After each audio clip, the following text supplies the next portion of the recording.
One more thing I want to say about the Chiefs before we focus a little more closely on the Eagles.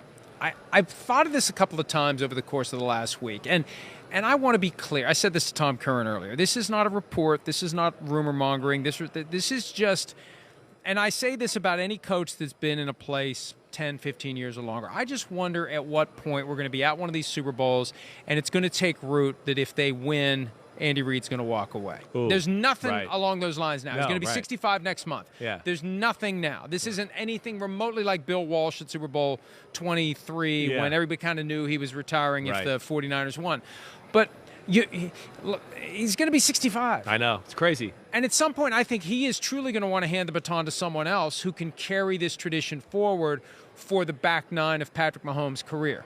But this was the first time I thought about it. Yeah. Is there going to be a Super Bowl win that Andy Reid decides, that's it, I'm good, and I want to be able to give the baton to this guy or this guy, and they go forward for the remainder of Patrick Mahomes' career. I don't think it's this year. Yeah, right. But I feel like if they continue to be in the conversation, one of these years is going to be that year. It's kind of interesting that we don't ever even really, you're right, delve into the topic at all with Andy Reid. It's like we've forgotten how old he is. He's been doing it 24 straight years. You're right. Without a break. He just seems like he doesn't care. He loves it, and it's just not work for him.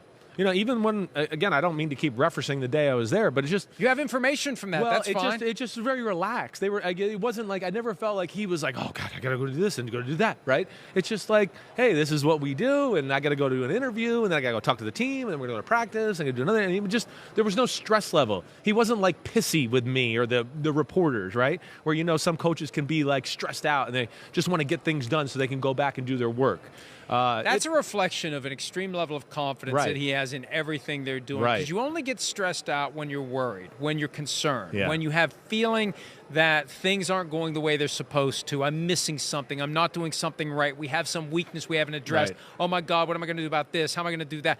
You know, and I think it just speaks to the overall organizational confidence that they have, everything in place that they need. And why? And that's the thing. If you're Andy Reid, why stop? Well, that's as I said. You sure you want to quit by Patrick Mahomes is still playing, right? I mean, he's got his guy for the first time in his career where he's like, wait, this is like, you know, what Mike Holmgren had with Brett Favre. I got a guy here that I just feel like as long as we kind of put a team around him, I'm going to be in the Super Bowl conversation every year. And that's where I'd have a hard time thinking the end of the road is at least anytime near as we sit here right now. All right. Who knows how much more Mahomes has left. I mean, we see Tom Brady go into his mid-40s.